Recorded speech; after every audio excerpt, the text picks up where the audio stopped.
Hello, everyone. Thanks for joining me once again. Derek Lane, your host for the Fast Lane Podcast for Success. Thanks for joining me. Hope you're looking forward to another wonderful day. Let's address something I wanted to talk about a little bit for a while now, and that's the predictability of success. What is the predictability of success? How do you measure it, and how do you define it? And what is the predictability versus a habit? Okay, so let's jump into it. Now, if you're in the business end of things, let me cover a few things with you. Okay, the predictability of business success is all measurable. Okay, it's planning, it's organizing. Okay, so you cannot predict success without planning and organizing. Another factor of business predictability of success is gathering data. In other words, know your measurables, know what you're up against.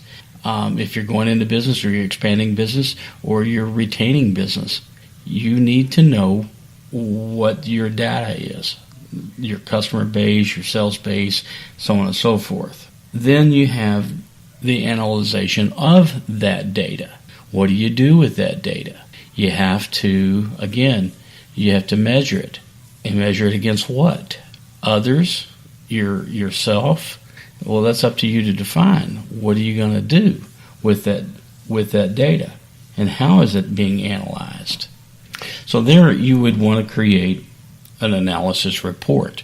So you create that measurability, that yardstick of success. Okay, so you start to understand the predictability. In other words, you take the falsehoods out of it and you put real measurable task in place in your business. You actually, like I say, again, I've said that a million times, pen and paper. You measure things, right? And predictability, again, is the opportunity to say, hey, given this, we know we can create that. If this happens, we know that's going to happen. So you can predict with a lot of ease what will happen if you do these things. So that's what I call predictability of success.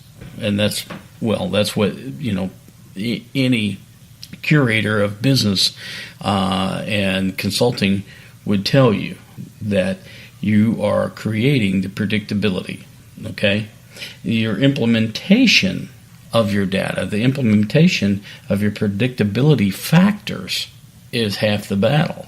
Once you start to understand that the things that you put in place are there for a reason, they're there to propel you forward, to move you forward. But you do this based on the information that you gather. Next point, you move into risk factors. What is your risk factors? Anybody in business that creates a pro forma of business understands there are certain risks involved. Where can we run into trouble? In other words, we've got to meet this. We've got to meet it head on. But these are the factors that could be damaging or harmful. But we've got to do it. In every business, there are certain aspects of risk. So that is up to you. Because if there's no risk, think about this. If there's no risk, it's so easy that, everybody's doing it and you got so much competition it's not even worth doing. Risk allows you to be bold enough to move forward. Risk allows you to take the chances and move forward because of the other aspects, the predictability factors, the things that you put in place to minimize that risk. In other words, it's a calculated risk. So if you're going at things ad hoc and off the cuff, you are maximizing your risk factor. So to diminish the risk factor is your goal here. Okay, so then you assess your risk with the predictability factors. And then you have the third element here of cost. What does it cost? Is it cost effective? Is the outcome, the desired outcome, worth the risk that you put in for profitability, profitability, i.e. success. Okay, so that is up to you to determine. Now, with predictability factors, you've got some elements that I will touch on. You've got uniformity. Well, what is uniformity? Well, successful businesses don't change their strategy every time, the wind blows in a different direction. The uniformity stays constant, and that would be my second attribute is consistency. So uniformity and consistency kind of go hand in hand, right? Coca-Cola, when you open up a bottle of Coke, it tastes the same every time, right? So people know what to expect, and that's with your business. The predictability factor gives people what they expect, and also what you expect. Third aspect of this is reliability.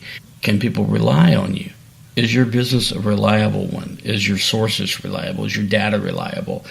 All the planning, everything that you put into it needs to be reliable.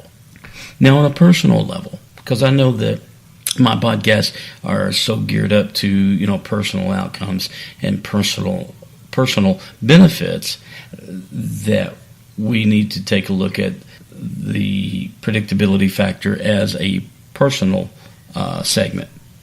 And so if you take all of these things, your planning, your data, your analysis, your risk factors, and everything that you do in your personal life, and you can apply them the same way. So predictability factors can get, people oftentimes goes, well, it's your habits. So what is that? What's the difference between a habit and being predictable, right? Well, I will surmise that, habits are daily behaviors. These are the things that you do on a daily basis. It's who you are.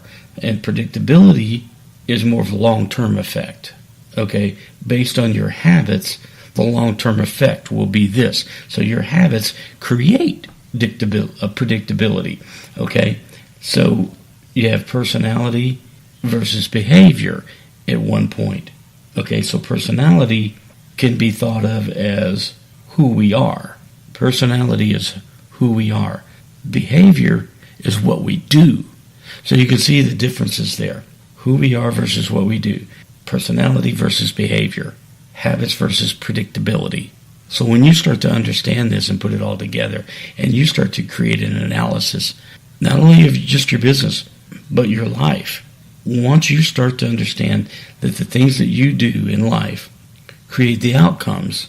So when you set a goal for a certain outcome, and when you have a vision and you're trying to materialize that vision, understand that habits and behavior, personality traits all come into play. So what you want to do is make sure that you're assessing those, because you can't set a goal and then turn around and have self-defeating behavior that minimizes that goal, that destroys that goal because of some hidden agenda that may be subconscious. And that's a whole other story. Not going to get into that. But how can you get there?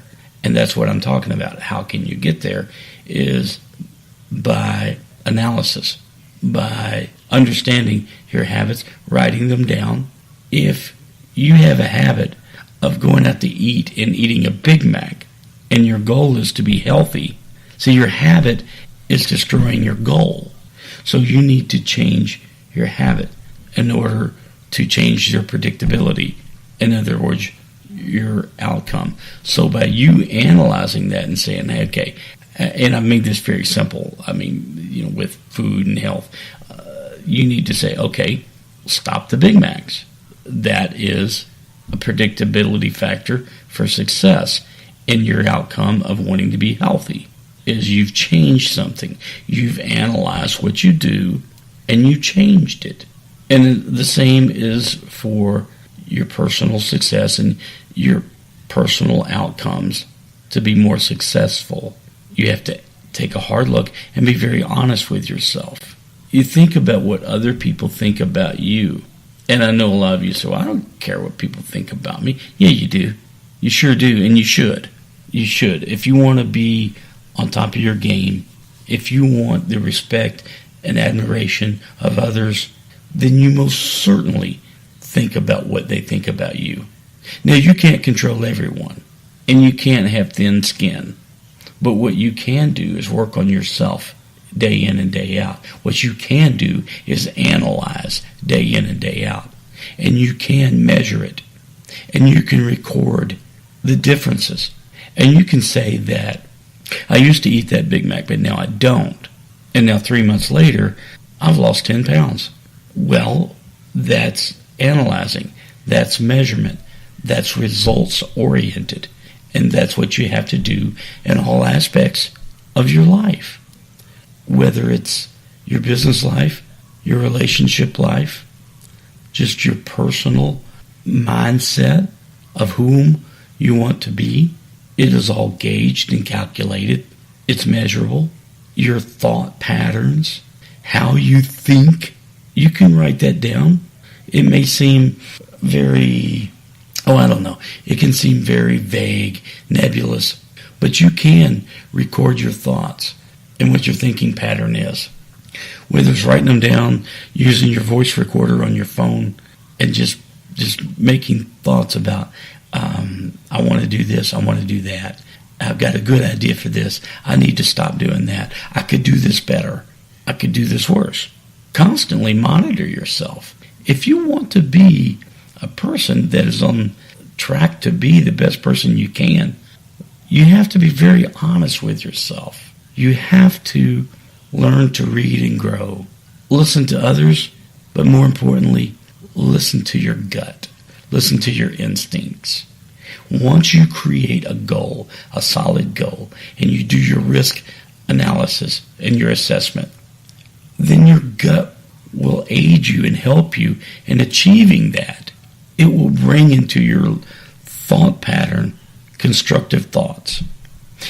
It'll also bring you destructive thoughts. And the reason for that is so you can recognize them, is so you can eliminate those. So when you say, I'm very surprised that I had a very negative thought, it's because it was brought to your conscience, to your conscious level. It's there for you to analyze and to say, hey, I caught myself in this negative behavior, this negative pattern over and over. And now that it's in the forefront of my mind, I know now that I need to change it and get rid of it. It's been said that a habit is ingrained. You can't get rid of a habit. All you can do is substitute a habit. So you've got action. Whether it's physical or mental, you've got action. Your thinking is an action. Your thinking is a development of your personality that you've created over time. So when you have negative thinking, you need to replace it with more constructive and positive thinking. So don't think that you got to just flip a switch, because these things take time, often. And you can do it. You can take the time and substitute that negative behavior for a positive behavior, that negative action, cynical thinking, for more enlightenment, for more, overall benefit to you and others. And again, when you realize that you're a part of everybody, that you're a part of your world, your reality. So when you start to make your reality better, your personal reality, it starts to make everybody's reality better. And you start to live more in a harmonious tone. But it's measurable, and it's up to you to gauge that. I know I've gone from the business segment to your personality segment to your personal segment, but that's kind of what I wanted to do, because I wanted you to see how it is beneficial in both hemispheres, in all aspects of your life. Okay, I think my voice is kind of going tonight, so I apologize for the roughness. I'm not sure if I'm getting a little sniffles or whatever. But anyway,